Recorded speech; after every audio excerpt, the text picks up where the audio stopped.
Hey, Tom, wave and say hello.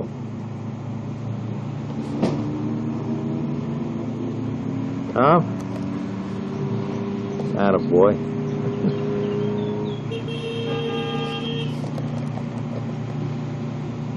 Take a picture of that boat going out? Yeah, Come I on, have. Dan, there. Hey, Michael, wave and say hello. You're on candid We camera. made it. We're alive. We're here. Yeah. I survived the trip to Amalfi. Right.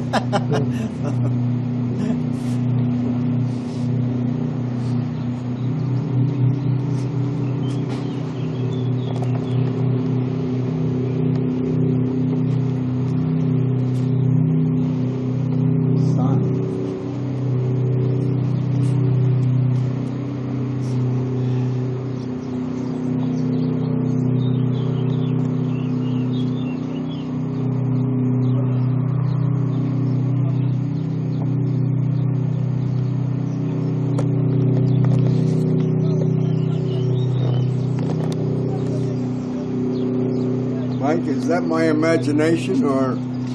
What?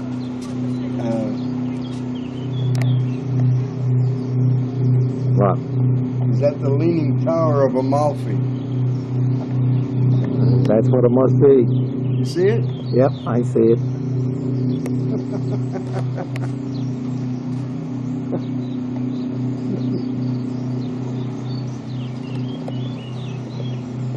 Right? Since you were here, something new developed. I'll show you.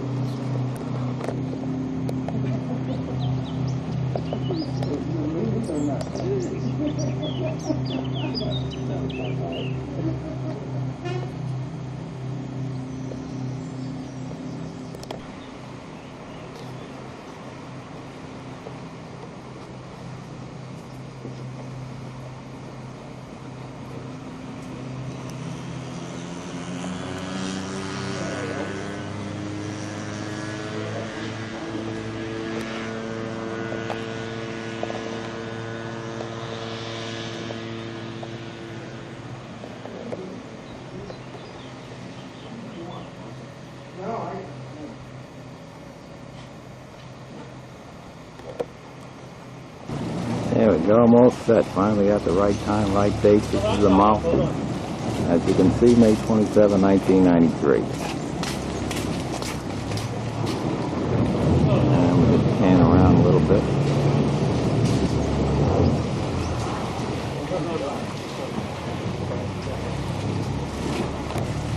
There we go. Okay, everybody, wave hello.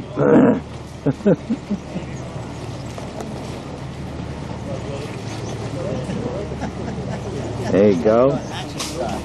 There's Michael and Henry and Tom. Hey, Tom, wave. Hand right. Llevo estoy yo.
also all the coastline, you know, the coastline from the sea really.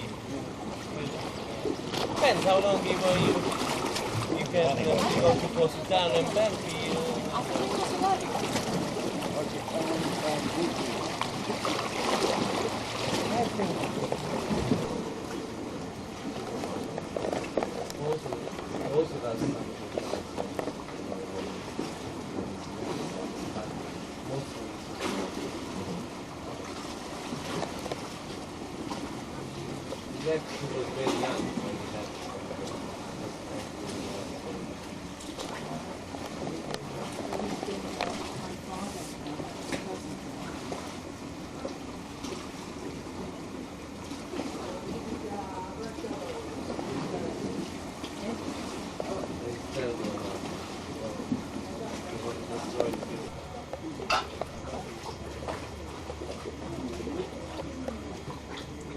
Yeah, I got him.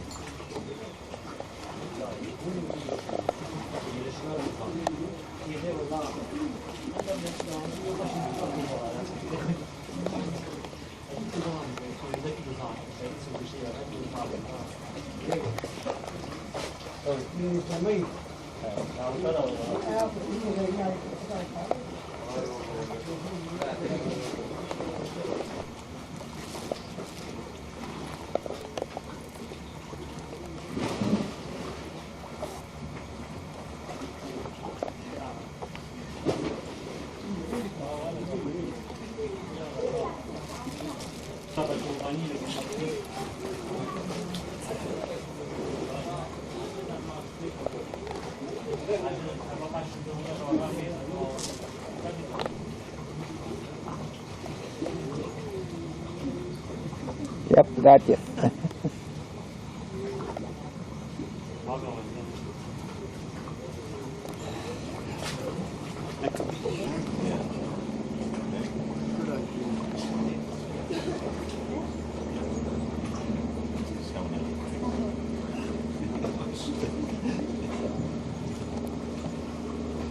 Action shots, huh? Yep. I'm reading.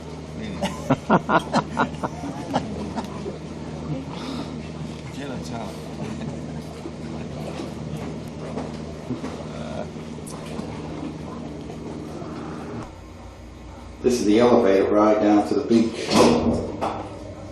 Here we go.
Boatyard right here in the morning.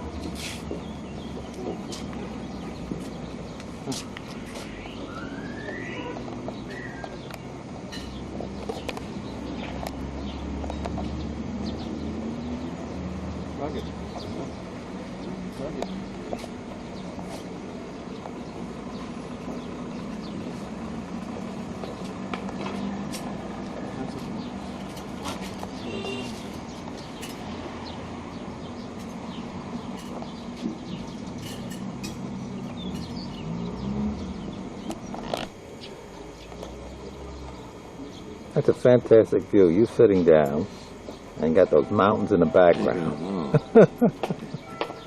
Allora, che vogliono mangiare? Gnocchi, crespoline, spaghetti, Something totally. Okay, Michael, you describe Well, what's in it. this is a local pasta, as you can see, that's cut in strips, serrated strips, and it's made with tomato, and it has basil in it, with tomato, fried zucchini, and mozzarella mixed together and then baked. And it's very, very good. Lots of olive oil, too. Very delicious. Henry, you like it too, don't you? Oh, I love it. I love it. Huh? Huh? Comments? I'm too busy eating. This is what it looks like. What does it taste like, Tom? Show us with your tongue. Delicious. Hey, you can stay there. Just get down in the background. It's getting dark now. You gonna have breakfast early with us? Yeah. Yeah? Sure. Anything.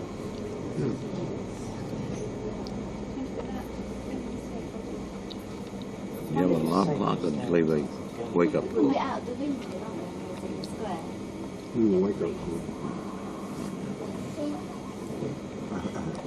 Why don't you just wake them both up and say,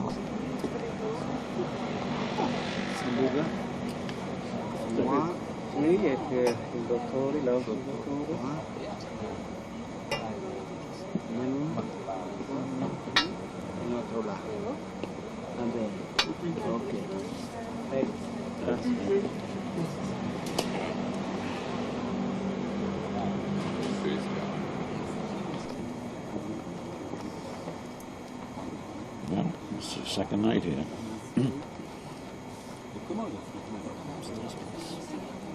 I see stars. Yeah. Be a good day tomorrow. Quarter moon.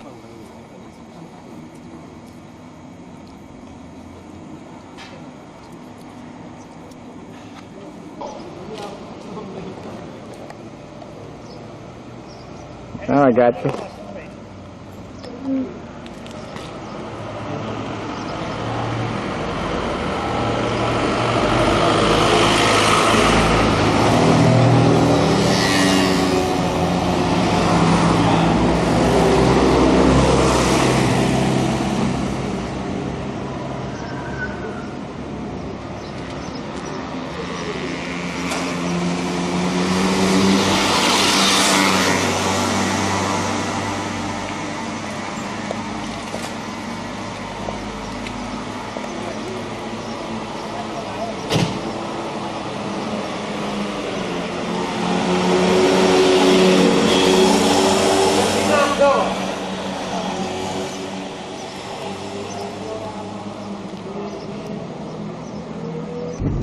Next monastero up here. Oh, It's a nice posizione, ma have your own pharmacy? un po' uno nero, accidente, ma l'animaccia sua.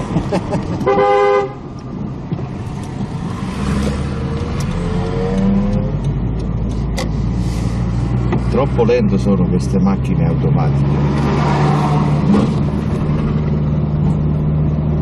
Anche sull'autostrada, sempre con la D. Sì, specialmente sull'autostrada. Qui si può andare col numero 3, perché siamo in collina. Se lei vuole provare. Devo cambiare io, non è che scatta automatica. No, è meglio fare a mano. Va bene. Io ho pensato chissà quante volte di prendere una macchina automatica, ma pensando che le macchine automatiche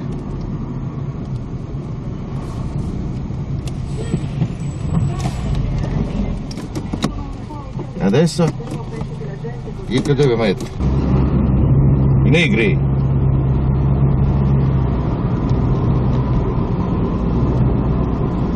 Penso io perché ci sono tanti marocchini.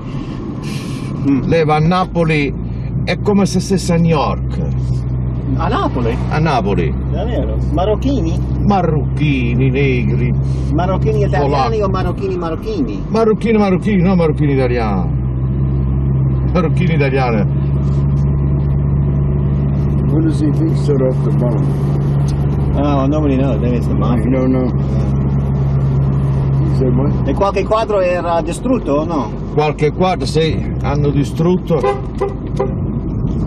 Di Manfredi qualcuno parla. diversi quadri. Diversi quadri. Sono feriti, bambino morto. Un bambino morto? Ah, madonna. Come? Un bambino morto. A child was killed. Yeah.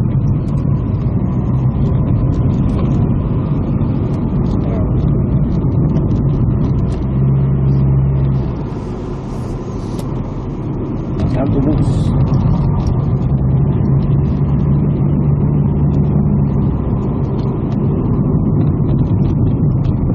Coach. Ship.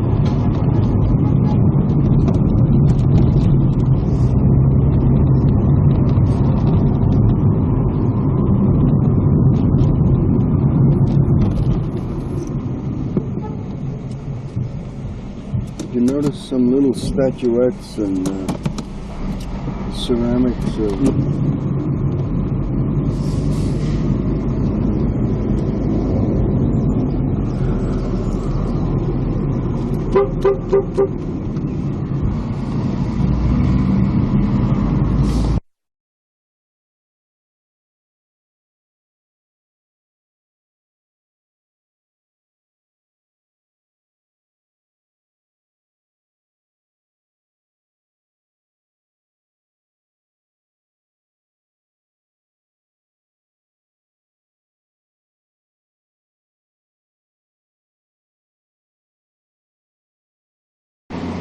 Sinistra è la Grotta dello Smeraldo.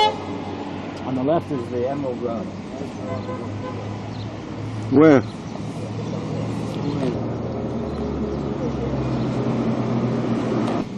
From the sea. And where's the grotto? Oh, it's down in that cove. In that cove? Yeah, we pass it on the way to Capri then.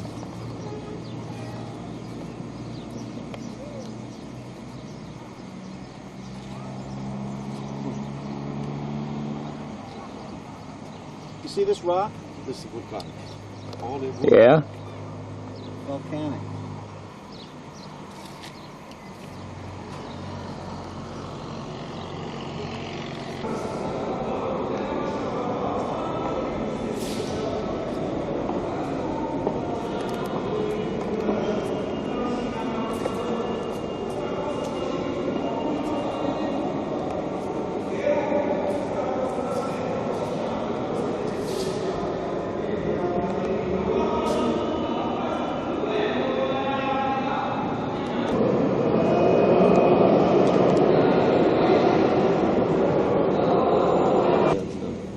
Coming over her breast and her the tush. One of the Aphrodites. Aphrodite. This is yet another. This is a so-called Doiodalsis type, where she's crouching in her bath. So sculptors would experiment with different poses, standing, crouching, turning. And this is another variation of the pose.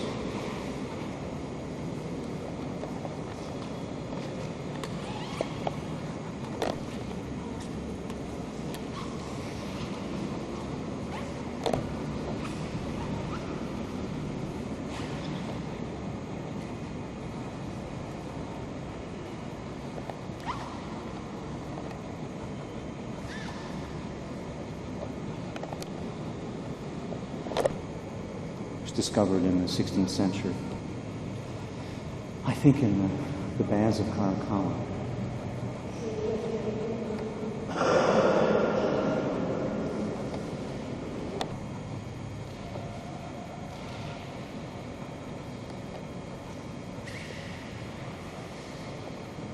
One of the 12 labors of Hercules was to go to the ends of the earth and obtain from this tree that was guarded by a dragon the apples of the Hesperides, one of his tasks. And he did that. He fought the dragon and killed the dragon and obtained the apples. And this is Hercules resting after his triumph over the dragon.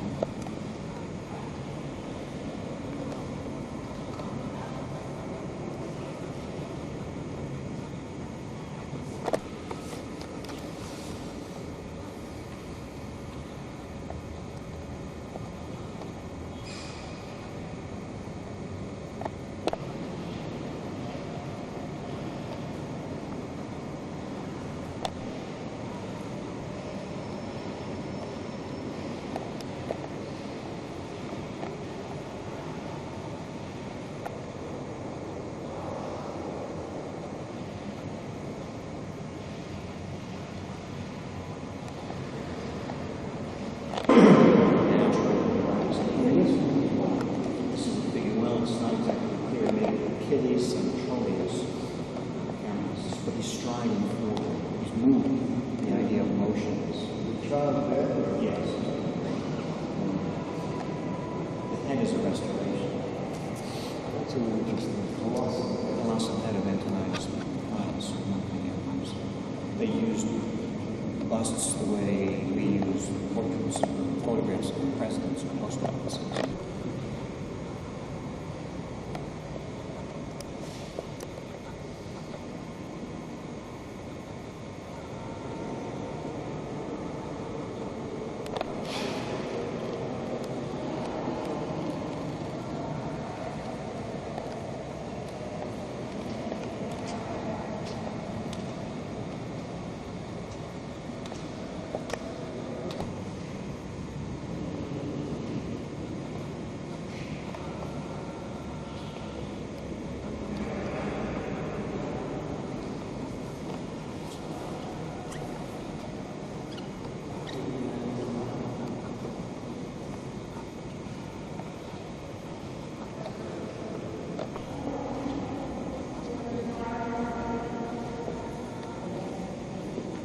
Yes, that does it very nicely. Now I can see the size. Incredible.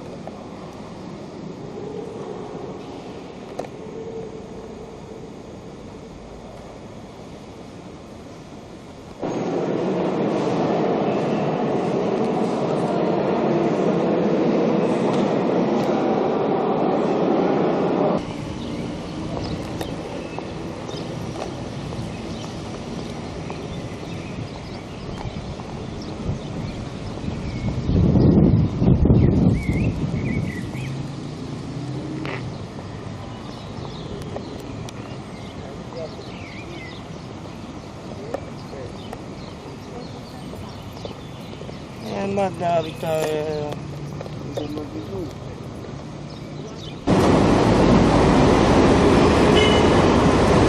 want to have a tour of Naples in the car, or you want to go back? Go back. Go back, right. Okay.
Concentrato, sì, assolutamente.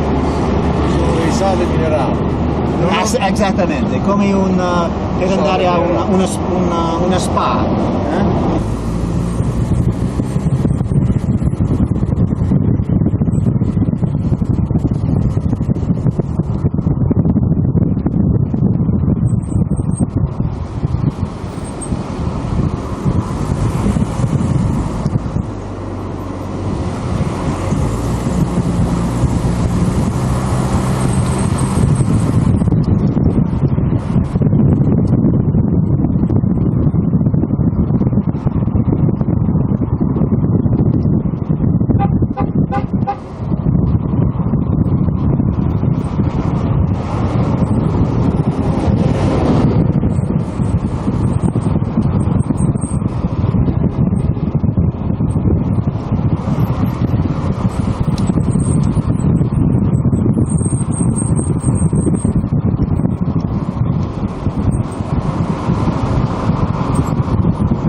I got you. Oh, there you are. There's Michael.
Molto comodo, fa anche la calcolatrice, i numeri.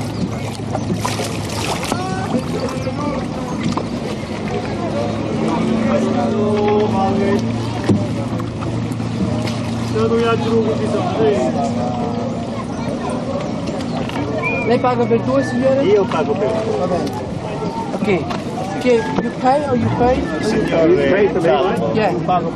Per il signore dietro, vero? Due.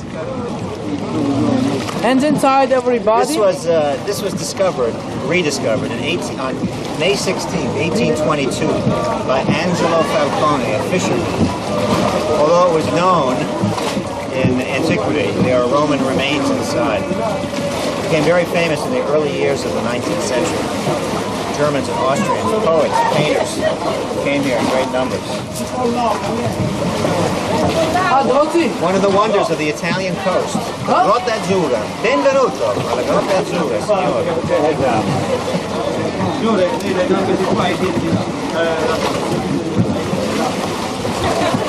Hands inside.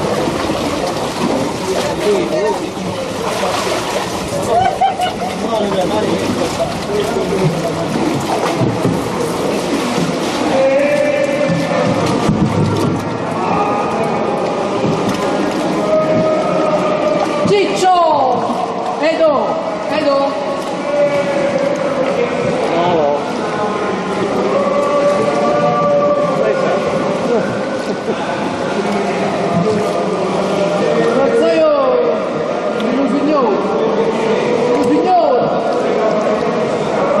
Okay, look at the back of the collar.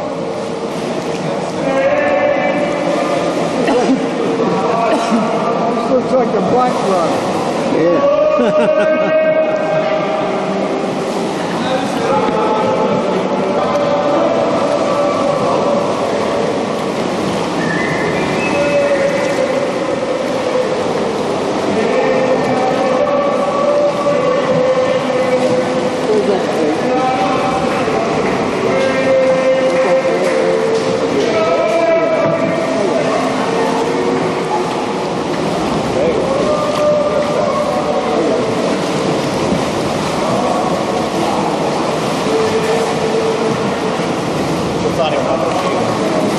Altro giro. Poi se la barca va via, lei c'ha le borse. C'ha le borse la barca. C'ha le borse lei a bordo. Ah no? Dove stanno le borse? Se va via la barca.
Ecco qua, le mani dentro, signori, hands inside.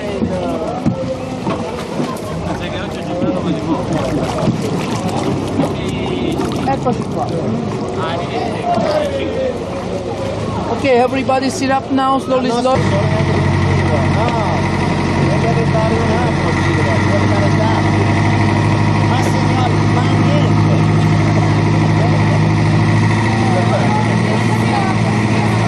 That's got to be one of the most expensive.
No,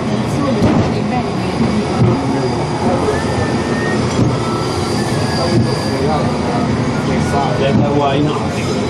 Ci è andato come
There's another beach over here that has none of these chairs and things. Maybe you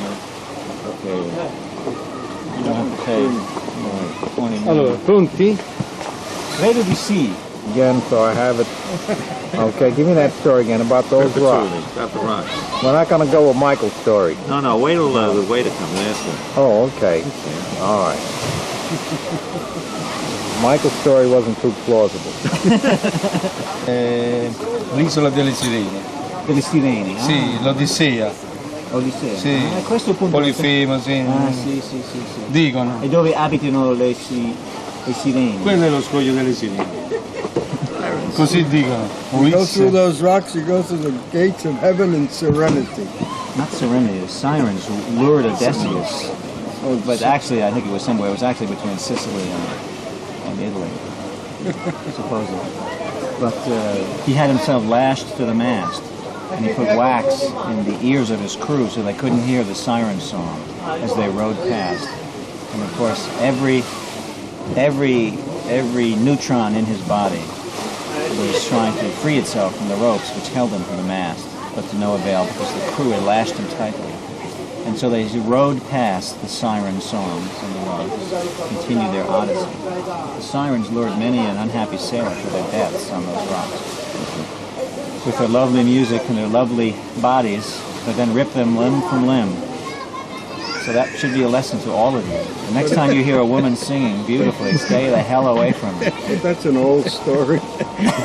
But it's just as relevant now as it was for Odysseus. Old story, and still true. Sono ancora tra i vivi, non per molto. Mi arrangio, cerco disperatamente di essere tra i vivi. Con grossi sforzi. E quella si consola. Io sto facendo tutti questi cioè? Un po' la scena perché si consola.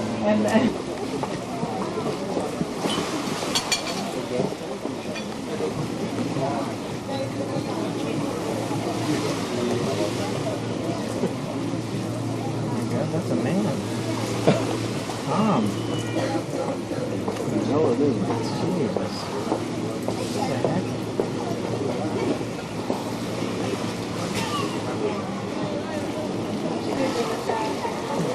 I got it. I got it. Look at the feeding frenzy, the little sharks. Yeah. Squalini.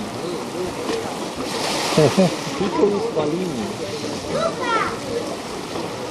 They're eating away. Italian bread.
Okay, Michael, you can start narrating and explain what's going on. This is a historic moment here.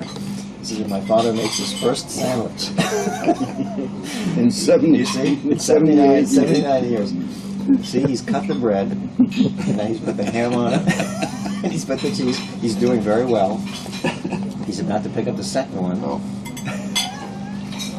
only here, Does it look real? only here in Santa Catarina. Now, don't cut your fingers. They have Be no careful now, mustard that's called a on the knife. table. The thing you're holding in your right hand is a knife. If it's sharp, it can hurt you. Oh my God, Mike.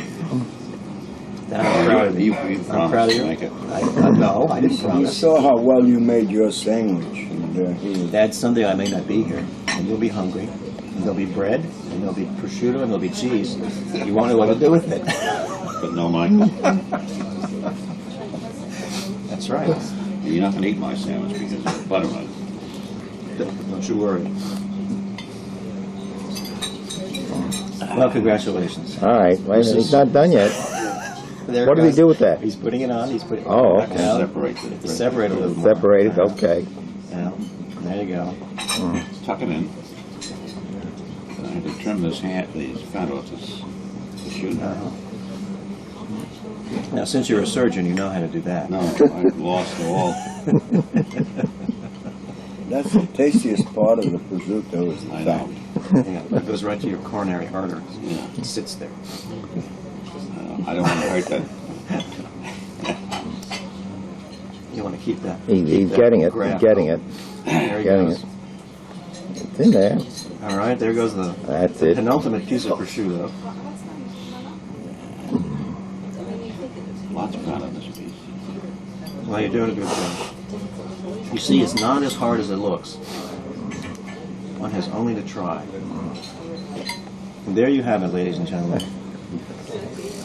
May 30th, 1993, Henry Mezzatesta makes his first sandwich. Fantastic. Absolutely fantastic. Tell us where we 10:01. If I were to make a sandwich like that, I'd be tasty. Is it done? Oh, quite. I got a piece here I'm going to eat. Got a piece left over? It didn't come out quite right.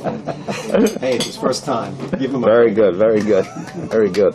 Applause, applause, applause. Very good. There's hope. Go ahead. Well, when Sally sees this, she's not going to believe it. I'll have to tour. Oh, it's all downhill from here. Mm-hmm. You open it up. Fly it flat. Okay, okay. You're going to wrap one in each, One or you're in. going to wrap both together? Both together. Then fold the little corner over. Really gets two of it. That's it. Well done. Looks good. Ah, Oh my gosh. jeez. Full, this one. The old diaper fold. So you do remember. He must have wrapped bandages before. Not diapers. Now double wrap it. Double wrap it. Oh, excuse me. Double wrap I it. have to double wrap it. Right. Continue your Well, he's going to narration. double wrap it. Narration to continue. Narration continues. He's putting the sandwiches in, folding it over again. Hey, It'll be quite easy for him now, oh, he's done this before. clearly. Michael, he's done this before. This is a ringer Did it here. for you, Michael. It's a ringer. There's the Does that final, mean I get to eat them? final finished product. sulla tragedia. This is the first step after you get to Tricarico, after you get off the autostrada. Fenomeni storici. This will take a little while, but I'm on the way. Bye. Just thought I'd stop along the road on the way to Tricarico and give you an idea of what the valleys are like. Very pretty, very nice. Right up to, if you can see them, the wild poppies.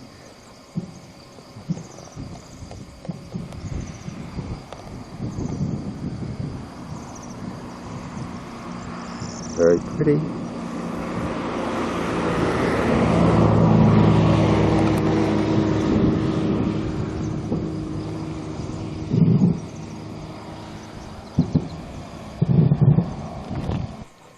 Thought I'd just take a shot of the road marker on the way to you know where. And as we go into the town of Tricarico, this is about what you can see. The goats heading into town.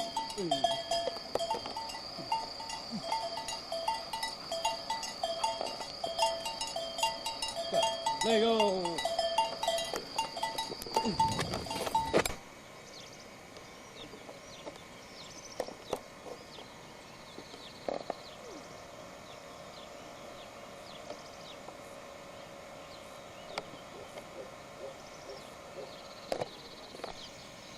Well, hope this is in focus. But here we are. Just got here. Let's see, we get this other side. And this is welcome to Tricarico.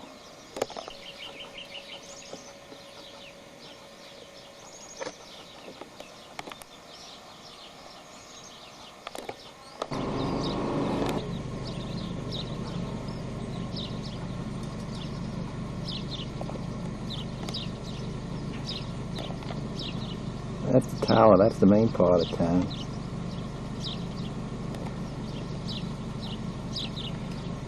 And that's the rest of it.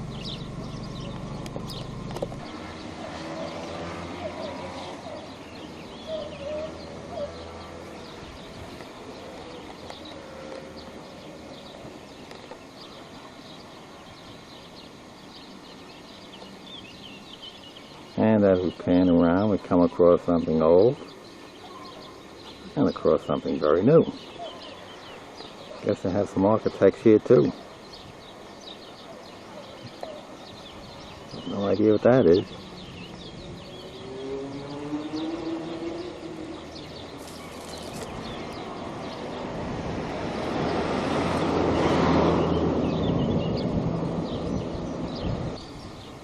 This is the main street. And we'll take a little walk on the main street.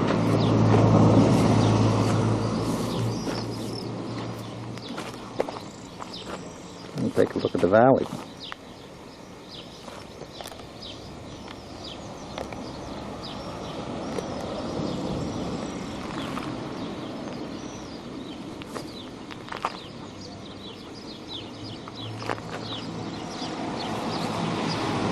Come back to Main Street.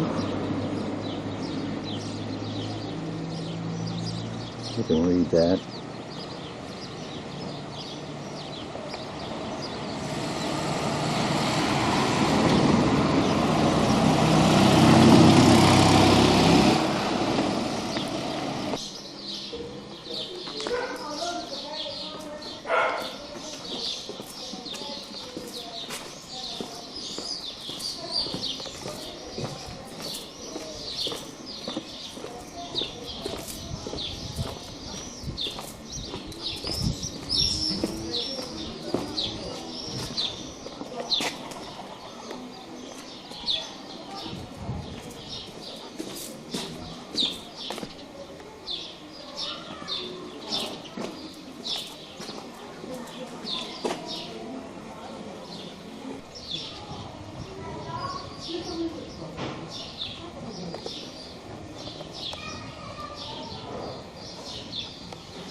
There's a lot of heavy construction going on here.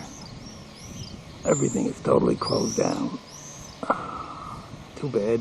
A lot of work going on all over.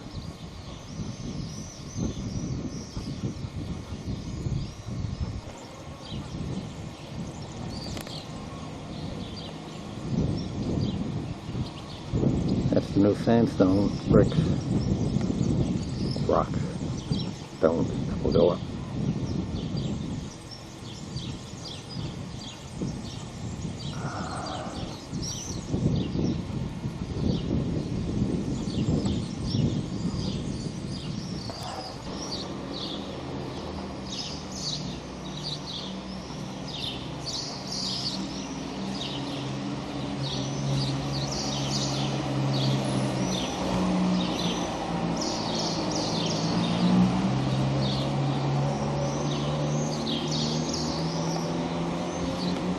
That must be the coat of arms.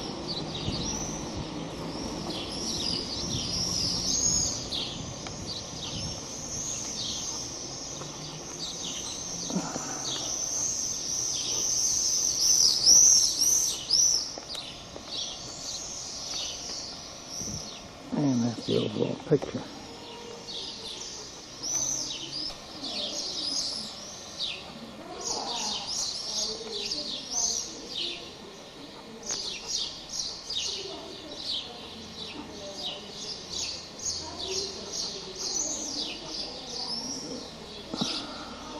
That looks like 1600.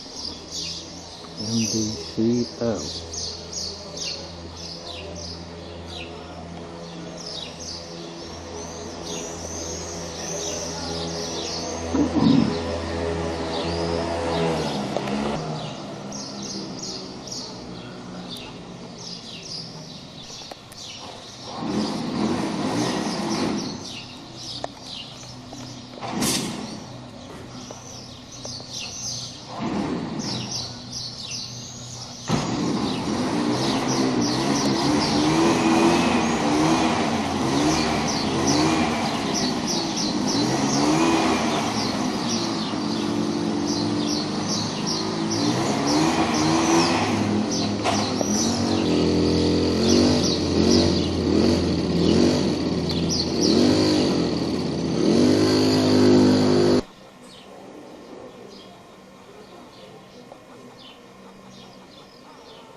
Well, there's the road leading to Carico. I just left. They built this nice little overhang, an overlook, where you can get a good view of town.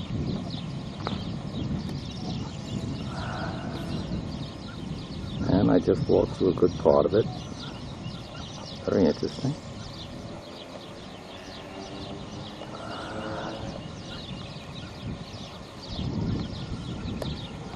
And there's fields of poppy.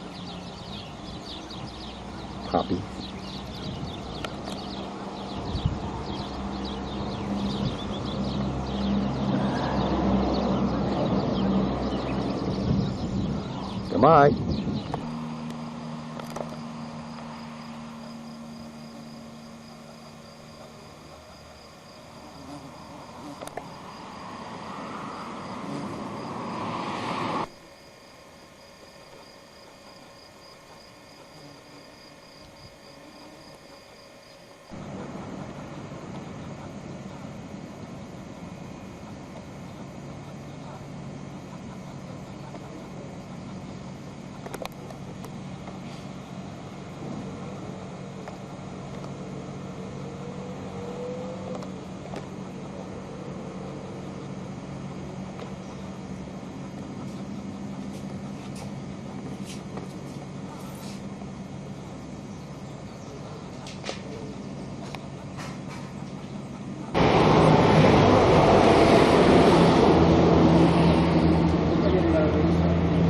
This is the palace at Cathedral, Italy.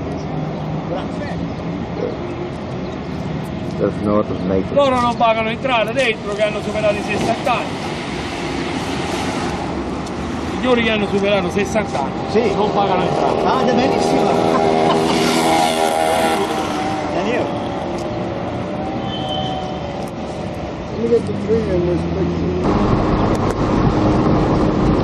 Got Say something witty. Michael, you say something. Penny arrabbiata. Oh, that's witty. That's witty. Okay. Arrabbiata. Okay, Michael. Well, here we are at Casino, on our way up to Monte Cassino, on the second leg of this epic voyage. Wonderful. We expect to have many adventures when we finally arrive, although it's highly likely that the casino will probably be closed since today is Monday. But one never knows, and of course, the most important thing is being able to say that we were there. Mm-hmm. So I'll turn the microphone over to Dr. Henry Mezzatesta, the ideator of this odyssey. All right, Henry, you're on. Okay. As my professorial son has already announced, this is the beginning of the second leg of a tri-legged visit to Italy. Let's not repeat ourselves. Okay. Dr. Colombo and I were here 5 years ago. I wonder where we And ate. fortunately, they let us into the city anyway. You know, it's good to have cutlery not made in Japan. Yes. Dr. Colombo was very happy with the plastic cutlery. You know, He's ordered wine with his meal. Would you like to comment about the forks? Fast asleep just as soon as we get back into the car. Hopefully, everything we left in the car will still be there. Hopefully the car will be there. Yeah. Otherwise. Well, that's the way it is. Okay. Monday, May 31st, 1993. Well,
Yeah, we pass this way again.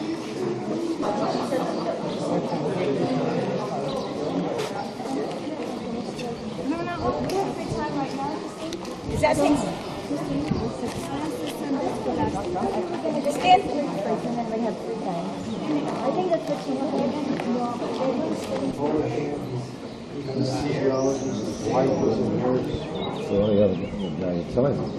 Not a doctor. Bloomberg. No, no. Yeah, Bloomberg.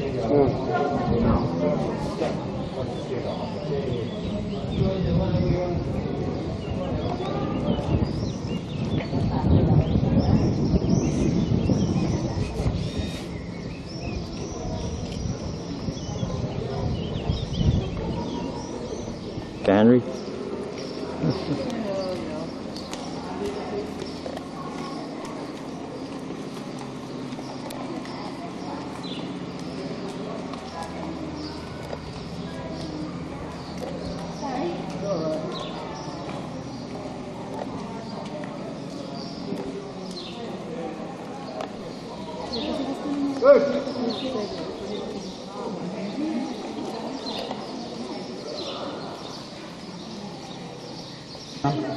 Keep coming.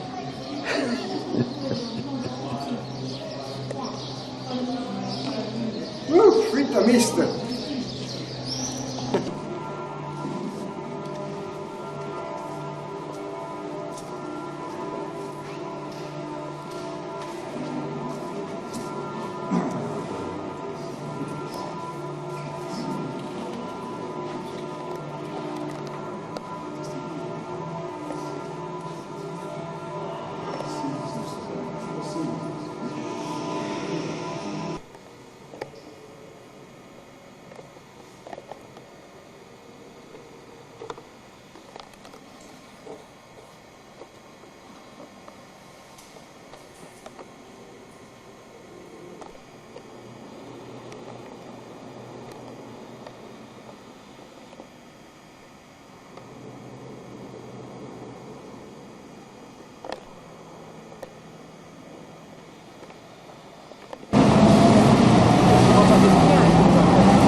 What you're looking at, for the most part, is what the colonnade that Bernini built in the 17th century. The facade of the church was finished in 1620. The dome, designed by Michelangelo, was finished in 1580. So the church is, in certain aspects, fairly new. But, of course, the original Basilica of St. Peter's goes back to the 3rd century. And it was one of the oldest not the oldest, but one of the oldest churches in Rome. And at the beginning of the 16th century, the decision by Pope Julius II was made to renovate the old St. Not to renovate it, but to basically to tear it down and build a new St. Peter's, a St. Peter's that was consonant with the grandeur of the Catholic Church and the papacy, to create a church that would stand above all others as the central point of Catholic faith. So that task was begun in roughly 1510 or so, and continued through various popes until it reached completion with the completion of these arms in about 1660 by Bernini. But the site itself of St. Peter's is particularly important because the site was chosen because it was thought that Peter himself was buried here. In ancient Rome, in the 1st century, this area of Rome contained two things. One was a cemetery, a Christian cemetery, and the second was a hippodrome that was built by Nero, one of those, long Ben-Hur kind of things, which ran this way, basically, pretty much that way. The cemetery was back in that direction. So excavations, in the early Christian period were done, and lo and behold, they discovered the tomb of St. Peter, which became a critical concept for locating the church itself. The church was effectively built around the tomb of Peter. So as the seat of the papacy, the popes looked to St. Peter's as the location, for the physical location of Peter and the spiritual location of the source of power from which the legitimacy of the popes come. Because Christ says to Peter, you are Peter, and upon this rock I build my church. So this great systemic iconology is built up around Peter and around the church and the papacy as a reflection of the popes as the legitimate heirs of Peter. And we'll see this idea reflected in various works of art that have been developed over the centuries. But just to jump back for a second to what Bernini did in the mid-17th century, let's look at the dome. The dome was finished in around 1580, but at that point the church was meant to be a square plan, centrally planned, with each of the four arms were the same size. But during the Counter-Reformation, it was felt that those kind of churches were inappropriate for liturgical requirements.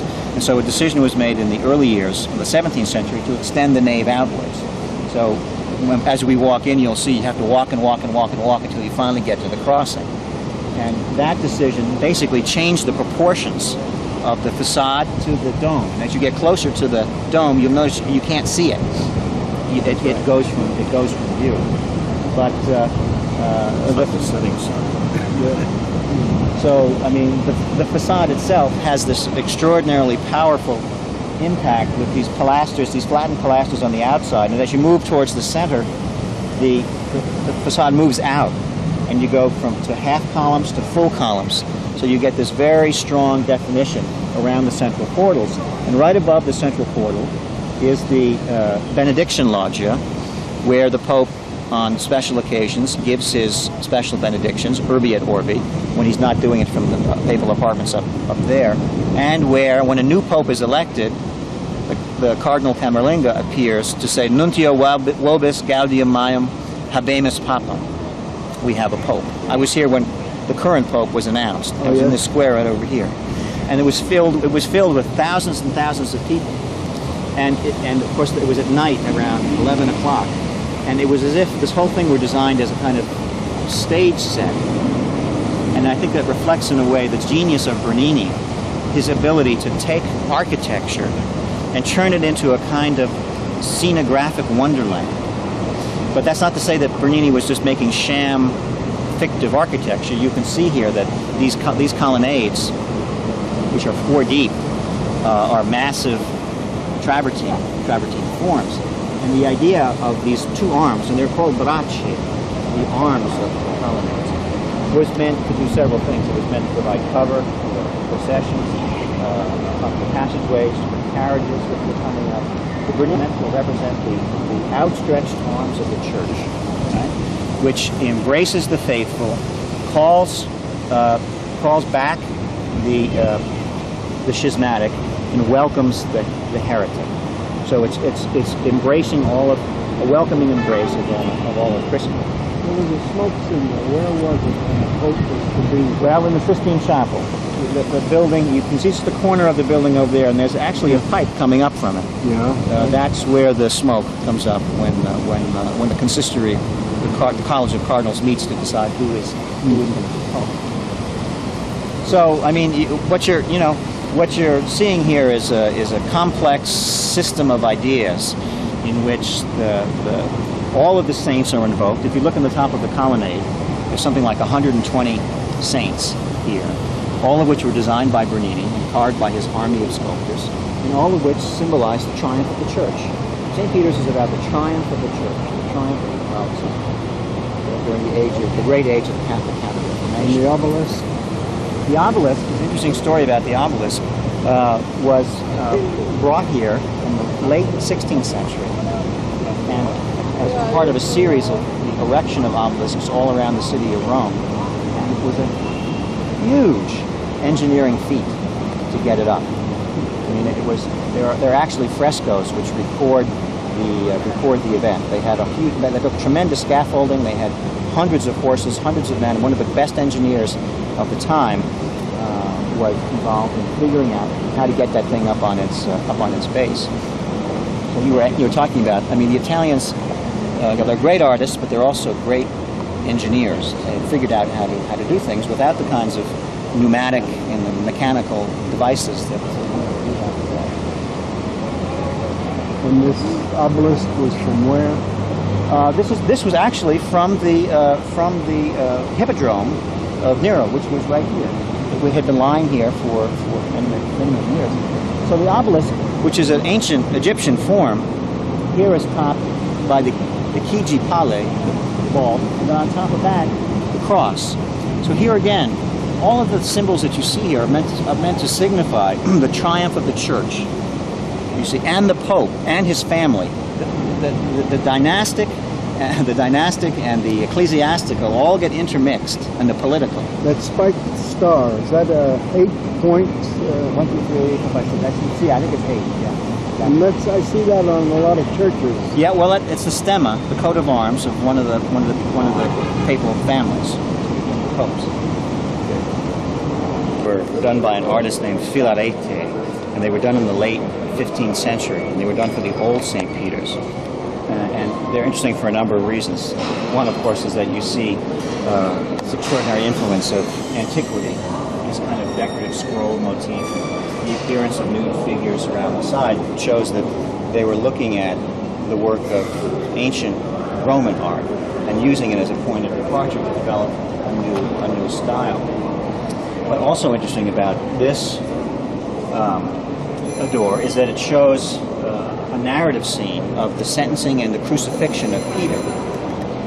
Here, Peter has been sentenced by the Roman emperor. Here he's being led away by the Roman legion, and as they go up this hill, you find him being crucified, and he's being crucified upside down.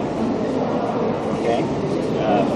Peter said that he was unworthy to be crucified the same way that Christ was, and so he has to be crucified inverted, and so he in fact was.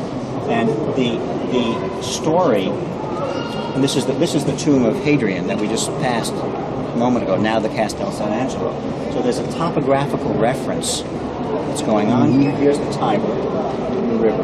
And according to ancient sources, Peter was crucified inter duas metas, between two pyramids. Here's a pyramid here, and a pyramid here. And they're meant to represent different pyramids that existed in ancient Rome.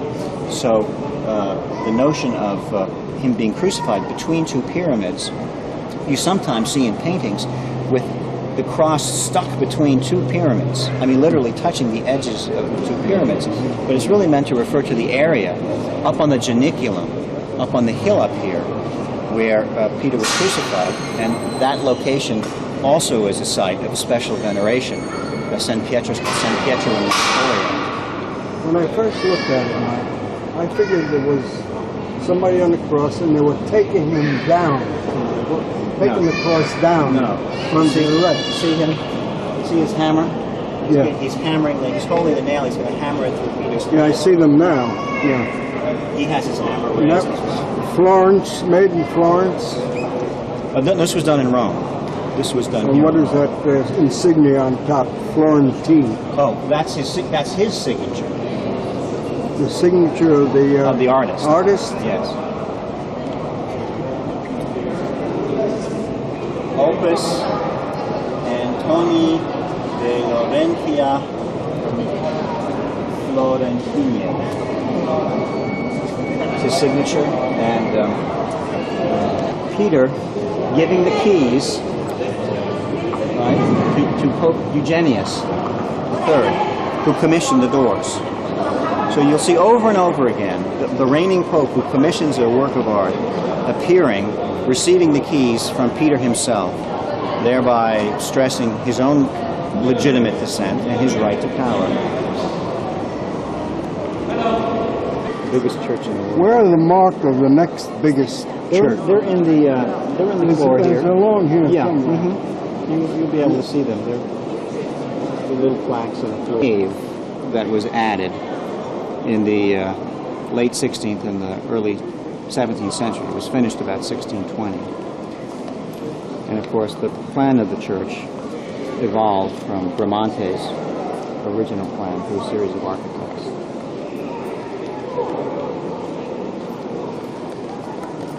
So everything here is larger than life. Now, which are the stations of the cross? Is this one of the stations of the cross? These are different. No, these are different chapels. Chapels on the side. We'll look at Michelangelo's Pietà over here on the right in a second. 20s, wasn't it? Yeah.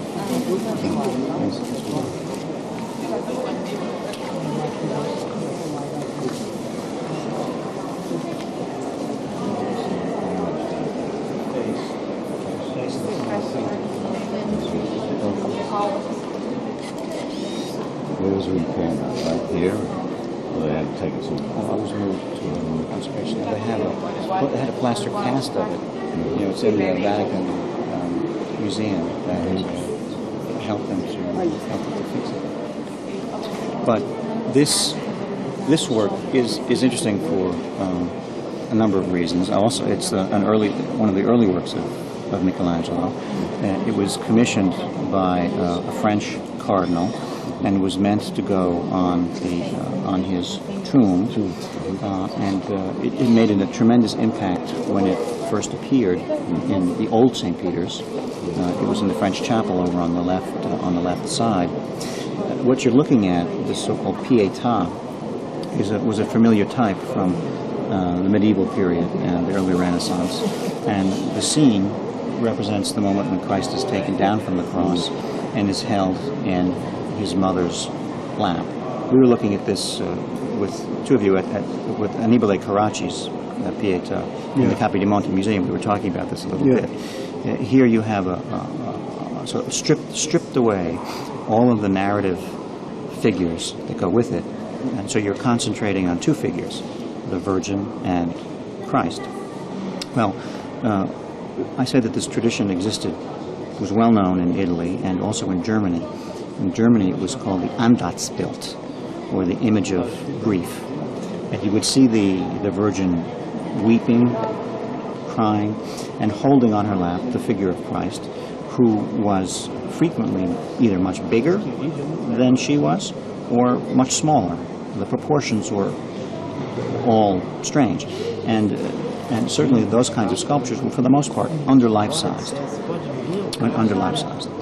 What Michelangelo did, and he was doing this, remember, for a French cardinal, was to take that type and give it a new conception, and that was to make it over life size and to make the figures, as it were, in perfect proportion to one another.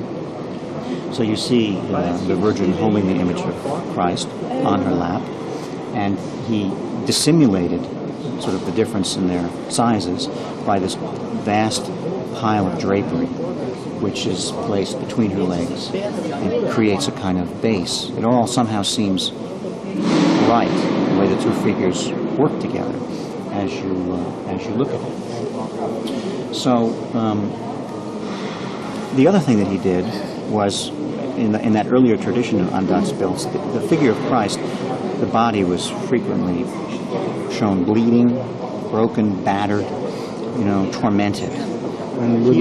Here you see the slightest indication of the wound in the side, where Longinus pierced Christ's side with the lance. But for the most part, the body appears almost perfect, with this extraordinary sheen to it, an amazing luster, and a tremendous attractiveness to the body itself. Well, that was the result of two things. First, of course, Michelangelo in the early Renaissance was interested in the human body as an expressive form, as something that one could explore in and of itself. But there was also a second and a theological underpinning to this notion. Remember, the Renaissance was about rediscovering classical antiquity. Of course, classical antiquity was a completely different set of values than Christianity, among which the notion of the body was something to be debased. The Renaissance view was quite the opposite. It was something beautiful to be contemplated, to be appreciated, to be put into the expressive service of a higher spirituality. And in this case, you have to understand something else about this image, because this was meant to be seen on a tomb, but it was later moved to an altar. So it sat above the altar table. And when, the climactic moment of the Mass is when the priest raises the chalice and consecrates the host. It's that moment when the body and blood of Christ are transubstantiated, becoming not just the symbolic, according to Catholic doctrine, not just the symbolic body and blood of Christ, but the actual body and blood of Christ.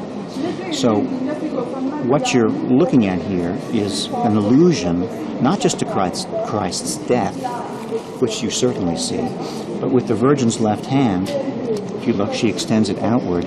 She's presenting Christ to us, right? With that gesture, she's looking down, meditating not just about his death, but about the entire Christological cycle, from his incarnation to his resurrection. And of course, the whole point of Christ's death is that through his death, he atoned for man's sin, for original sin. As an aside, when was this taken to the United States? Well, let me finish this before I answer that question. So she's calling upon everybody to contemplate that whole notion, and to contemplate it every time the priest celebrates Mass. Because as he celebrates Mass, that body that's so attractive and so corporeal and so alluring is in fact transubstantiated in the host. We partake of it, not just aesthetically, but spiritually, you see. And so that whole notion of the transubstantiation is carried forward in the imagery of the sculpture itself. So this work is not just about, the death of Christ and the Virgin sorrowfully looking at him, but it's a meditation on the entire Christological cycle, the entire cycle of salvation from beginning to end, and the verification of that salvation every time the priest celebrates Mass, and its accessibility to everyone who wants to participate in it. So it's a meditation upon that ultimate salvation that all Catholics may partake of if they so choose, but done in an extraordinary way that had never been done before, with a sense of idealism and classical beauty that was unprecedented. And when Michelangelo first installed the work in the Trench Chapel, he went to look at it, and someone said, who did that? And so two people were speaking. He said, oh, some other French sculptor, he said, did this. That night he came back and he carved his name on the banderole across the Virgin's breast. So you see, it's not just an anonymous work of art, but it's the work of a specific artist who was thinking of himself as an individual who was presenting a very specific work embodying very special ideas. And this is what when we talk about the Renaissance, we're talking about that rediscovery of man as an individual, the artist as an expressive force. And this is what makes, in a certain sense, this work so special, because it's so rich on so many different levels. When you look at it, you see how Well, I'm going to show this body, so because it's going to be elevated, it's going to be up high. It's not going to be on the floor. It's going to be above eye level. And she's not holding, lifting him up. She's just supporting him. Look at her right hand under his shoulder. You see that it's cradled, but underneath her hand is the winding cloth. So she's not actually touching his body. Okay? The way the priest does not touch the chalice during the consecration. He always holds it with a cloth. And this reinforces the Eucharistic notion of this work. As the priest holds the chalice which contains the body of Christ, so the Virgin here is holding the actual body of Christ, but not actually touching it. You see, so these are all small things, but when you insinuate them one after the other, you begin to see that all of these allusions are part of a large and very complex and sophisticated language that's being promulgated in order to express these ideas.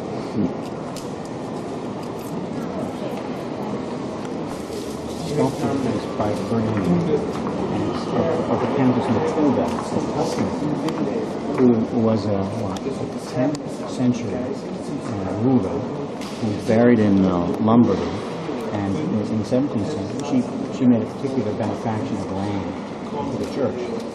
And so Urban VIII decided that, because the popes, you see, were both spiritual leaders and political leaders, the papal states, they wore two hats, as it were.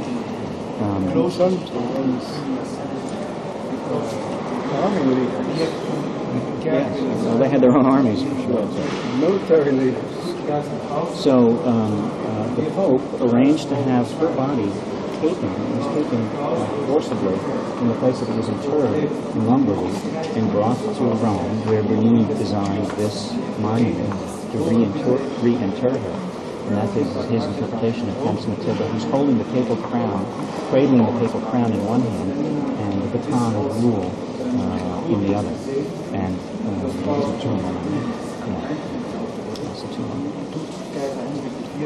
one of the great tasks of decorating the new church after the completion of the nave was to create a monument that would do two things.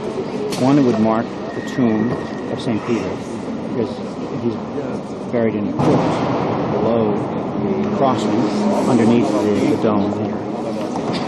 And second, to mark the altar, the high altar. This is the papal altar, where only the Pope can celebrate Mass. So the young John Lorenzo Bernini was called upon to solve that problem, to develop some kind of a structure that would do all of those things. And this is what he developed, what's known as the Bald Aquino, or the Bald Aquino. And to make a long story short, I mean, this took, over 12 years to construct. It's made of gilt bronze, much of which was stripped from the portico of the Pantheon here in Rome, so spoils. And it's particularly interesting for a couple of reasons, because what Bernini did was to combine a series of different architectural forms to make something that no one had ever seen before. And first, he used these columns, these 4 twisted columns. Now, those columns make reference, if you look up above here, in these niches on the piers, there are 2 columns in each one of these niches.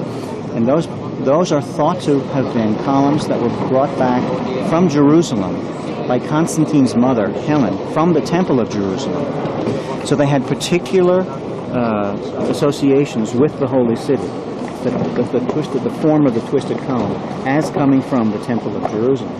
So Bernini used them as models to make, now, super colossal columns, which, by their form, allude to their Jerusalemic prototypes. Okay, he uses 4 of them. Now, in the old St. Peter's, over the high altar, you frequently found an architectural canopy supported by 4 columns. So this makes reference to those architectural canopies. You would also see sometimes when the Pope walked in procession, he would walk with, there would be 4 staves and 4 men holding the staves, one on each stave, with the canopy over it, so that as he walked, they walked with him. So, and the third idea was that when the Pope sat in a particular place over his throne, there was a canopy suspended from the ceiling over him that was hanging over him, almost like a freestanding, a free-floating kind of canopy. So what Bernini did was to take those ideas, right? The idea of a permanent architectural fixture set over the tomb and the altar, the idea of a movable canopy that moves with the Pope, and the idea of a suspended canopy, and put them all together to make one crazy architectural work. And when you start to look at this, if you can focus in the darkness up here, you see these 4 twisted columns, right? And above each one, there's an angel standing. See the big angels standing there? And you see what they're holding in their hands? No. Well, they're garlands. What? Garlands. Garlands. They're just like, flowers, leaves, strung together. So if you can follow it, the garland goes from the angel's hand under the volute. You see how this thing is crowned by this big contraption on top, these inverted volutes, with the globe and the cross on top? Well, it goes under the volutes, and it appears on the opposite side, held by the other angel on the other side. So, as you're looking at this, you're reading it as these angels literally holding the superstructure of this Bald Aquino. It's as if they have come down from heaven carrying this thing on these garlands of leaves and set it right on the top of the structure here, accompanied by these other angels. And if you look at under the Untitled Chapter, you see how the tassels are swinging out on the ends on either side? Yeah. It's as if this whole thing also is in motion. Right? This is permanent, it doesn't move, but those things are moving. So it gives you a sense that something is happening here. It's not just a monument, but it becomes an event. Because you read it, the visual logic of this work is such that you read it as the angels descending from up above, setting this canopy of honor above this architectural canopy, which marks the altar and the tomb of the Pope. So there's a conjoining, as it were, of heaven and earth to come together right up here, over this most sacred spot in the church. So here's an example of Bernini creating out of the requirements of making a marker in the crossing. He creates something that's almost theatrical, dramatic, something that engages you on an intellectual and physical level. Because if you're a believer, and you begin to read this thing, you see that God is not some abstract concept, but He's coming right down to heaven, as it were, to participate in the celebration of Mass. Okay, that's one aspect. In the center, is that a bird? The very center in the circle? What, back there? No. On the canopy, in the center of the canopy. Oh, up in those tabs? That's between the two sets of tabs. That circle with the sun. The dove. Oh, yes, yes. That's the dove of the Holy Spirit. I was looking at the tab. That's the dove of the Holy Ghost. That's the Holy Spirit. Mm-hmm. So that's one aspect of this. But Bernini also dealt with this whole crossing he designed all of the things that were these 4 piers, 4 things that you see over here. And so what you're looking at is not just this, but this, the Bald Aquino, relates to the statues on the 4 piers. Now, look over here. The statue on the right is Saint Longinus, right? Longinus was the Roman legionnaire who he pierced Christ's side with a spear. That's why Christ has the side wound. He jabbed him with his spear. So, but do you know what happened when he did that? Do you remember the story in the Gospel? Well, he experienced a moment of death. He suddenly recognized that the man he had just stabbed with his spear was in fact Christ, the Son of God. So, up above in that tabernacle is a relic of the lance of Longinus. Okay? So here you have Longinus. Up above you have the actual relic framed in these tabernacles, framed by these twisted columns, and of course it's set on. So that's one before the other. Over here you have this image is Helen into the true cross. So that's a statue designed by Bernini but carved by someone else. And up above, in the reliquary tabernacle, are the fragments of the true cross. Over in this niche, to the left of the Bald Aquino, is this woman, and we'll look at her in a minute, she's holding this like towel or handkerchief. And you can't see it from here, but when you get up closer, you'll see that on that handkerchief is a face, and it's the face of Christ. So this is the veil of Veronica. You know, as Christ was going up to be crucified, she wipes his face, and on her handkerchief is left the image of Christ's visage. Okay? That relic is contained in that reliquary up above. Right? And finally, this statue behind you over here is Andrew, one of the original apostles. And he is the only, his is the only relic that is not in some way directly connected with the crucifixion, with Christ himself. And what the relic is his head, the head of Andrew. Okay? And that relic is contained up in the reliquary up above. But of course, Andrew, and we saw him in Amalfi, if you remember, that dreadful little statue in the square in Amalfi, where Francisco put the wood in front of the statue. In front of the statue. He showed us that little postcard, yeah. which he said it was medieval, and it was the 15th century. Well, Andrew was crucified on an X-shaped cross. So he partakes, even though he's not directly associated with the crucifixion, his method of his martyrdom was Christological in that it was like Christ's martyrdom. Okay, so these four relics, which went way back to the early years of the church, were all brought here by Bernini. And he designed the statues. How old was Bernini when he died? Bernini was about 87. I just figured he must have lived a long life, because Michelangelo was young. Well, no, Michelangelo also died in this one. Yeah, in 1564. He was around 80. So is that you find when the Pope officiates here, he's celebrating Mass. And what happens when Mass is celebrated?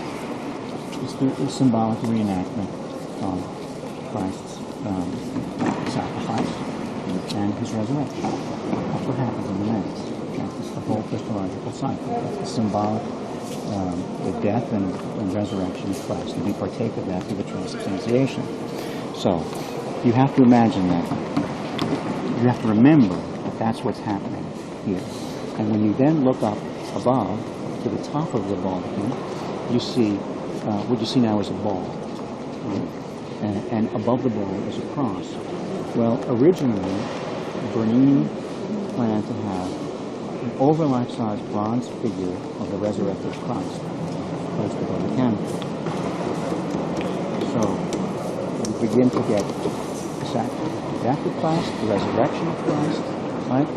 And up above, the very top of the dome, God Father takes the Holy Spirit and Christ together. So the apotheosis. Well, the bronze figure of Christ, they were afraid was too heavy. They were afraid they wouldn't be able to support the weight. So Bernini substituted this ball, which in a sense is the same idea.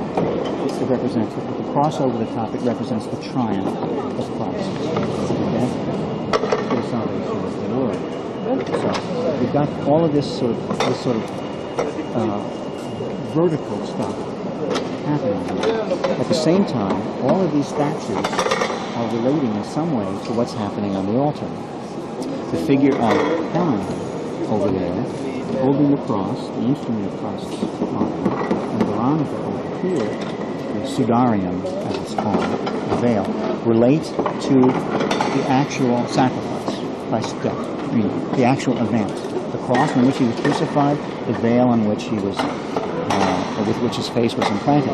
And you see that Veronica is not just standing still, but she's striding forward. She's moving forward. So you get that sense of motion, and also of tremendous agitation. She really, she's got that sense of passion about her, and she's moving out into our space toward the altar. Helen, over on the right, is also slowly, in a more stately manner, gesturing to us, and slowly perhaps moving in our direction toward the altar, relating to what's happening on the cross itself. The two men, St. Andrew behind us and Longinus, what are they doing? This is a question. Where are they looking? This Longinus, where they were looking at the feet. Looking up. Up at the top. He was looking straight out. His eyes are turned over to the side. So he's looking at what would have been the resurrected figure of Christ. Christ's symbolic triumph over death. So the women relate to his death, the men, looking upward, relate to his resurrection. Right? So as you stand here, right, you begin to, and then everything relates to the ultimate triumph of Christ in the very top of the dome. So the entire space here is charged with a spiritual drama that no one had ever seen before. No one ever put all those pieces together to make what was standard church doctrine something that literally reaches out and grabs you. It reaches out and grabs you and makes you think about it. Now, the other interesting thing about it is that we talked about Bernini using these twisted columns as a reference to what were thought to be the original columns from the Temple of Jerusalem. Right? Well, that's an important idea. And what it refers to is that, yes, indeed, this is an allusion to the Temple of Jerusalem, and Rome is the New Jerusalem. Rome has superseded the Old Jerusalem. Rome has become the New Jerusalem. So this idea of the continuity of the church from the Old Testament to the New Testament, from the Old Dispensation to the New Dispensation, is embodied in the very form of the monument which marks the altar and the tomb of the founder of the Church of Christ, the founder of the Catholic Church, St. Peter's. You are Peter, and upon this rock I build my church. So all of the popes partake of that sense of legitimacy. The whole line going right back to the very beginning, right back to Jerusalem. And Rome becomes, St. Peter's becomes the new Temple of Solomon, the New Jerusalem. So these ideas are not just existing in the here and now, you see. They find their sources all the way back to the very beginnings of Catholic of Christianity. Just that this particular artist was able to, in a very creative way, interweave all of these ideas to make it a monument that's very extraordinary. And then, of course, you've got little things like the sun on the top of the tablature. That's an emblem of the Barberini family. And these three flying things that look like bats, they're bees. They're the Barberini bees. Again, from the Barberini coat of arms. So all throughout this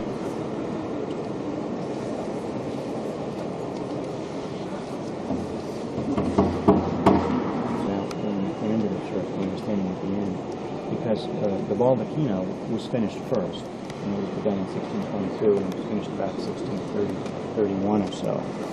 What you're looking at right here is called the Cathedral Petri, or the Chair of Peter, and that was begun about 30 years later, in the 1650s, and it took about 8 years, 8 years to finish.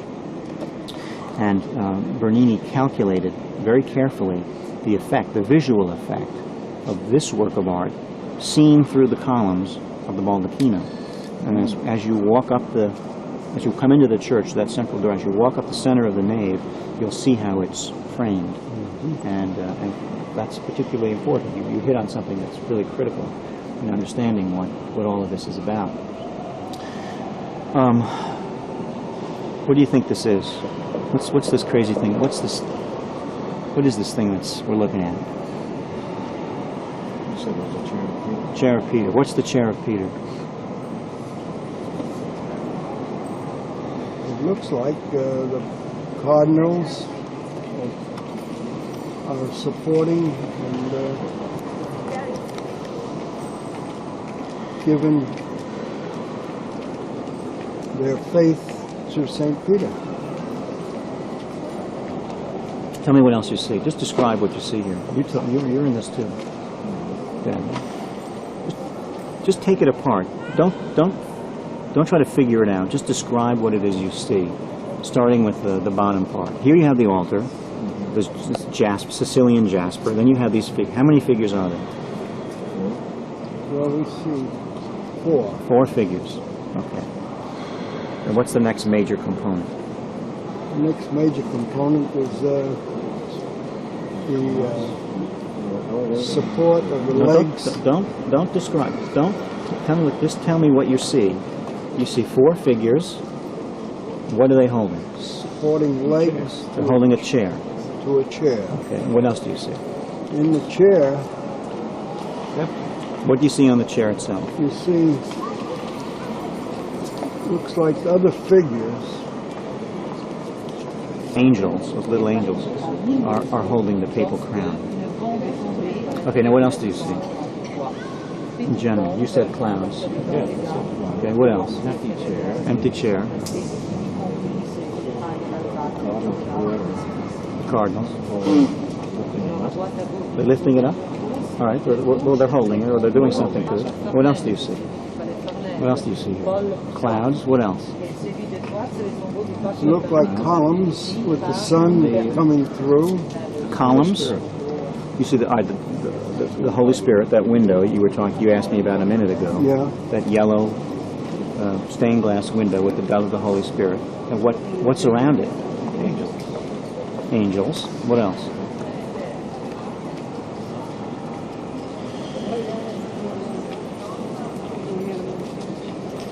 Lifting him up to that. No. What's around the window? You said angels. What else? What are those? Was that stalks of wheat? Like sticks? What is that supposed to be?